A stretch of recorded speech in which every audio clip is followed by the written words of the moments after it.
Alright everyone, good morning. It's June 6th, Wednesday, a little bit after 9 o'clock. I apologize for the delay on this particular video. My last recording just had some kind of error and the computer told me that it was dead, so I've got to do it again. We're looking at this flag pattern forming. Remember I was talking about this yesterday. This is very, very typical, and if you watched the webinar series I did on how to amaze your friends by picking reversals days or even weeks in advance, this is exactly how. This is very typical of the market coming into support here. So because of this, I am looking to go long above 1.9950 as the market pushes up above this resistance line here and stopping out below 1.9920, which is right below this level here. Now keep in mind though that it's very important that the market pushes through with momentum. So you want to keep your eye on the 15-minute bar, and if the market pushes through but then immediately starts to trade back down, the prudent thing to do is just to exit the position.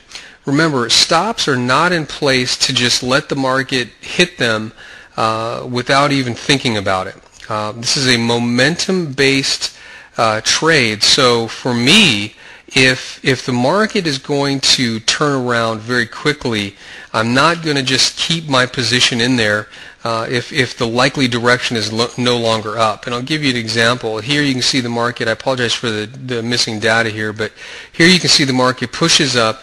Let's say it broke through and triggered a trade here, but then you can see for 15, 30, 45 minutes, the price just really doesn't go anywhere. It drops by about 10 pips here.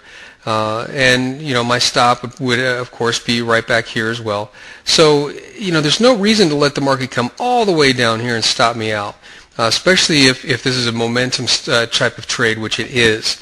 So in this case, I'm probably just going to get out when the market's up here and wait for a better entry. So if the market comes back up in here, breaks this high, then you know what? I can get in again. There's no reason why you cannot just put yourself back in there, especially if the position and the pattern is still in place. Let's go up to the daily bar, get some perspective here.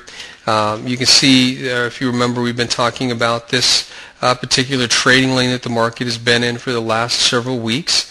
Pushing up to probably a high of 2.0650. We've also got a bit of a tunnel pattern forming here from this low to this high here. What this particular pattern is showing a high here right in the 2.0620 level. So this is lining up right along with the highs. Remember, we've got to go all the way back into the 1970s, but it's lining up with the highs nonetheless. If we look at the 240-minute or the 4-hour bar, you can see that short-term trend has started to push back up. So we've got higher lows, higher highs. Short-term trend is now up. Mid-term trend is up. So we've got the three trends pushing up. We're looking to simply go with this momentum here. So we're looking to take trades to the long side, not necessarily to the downside, simply so we can stick with the momentum that's already in place.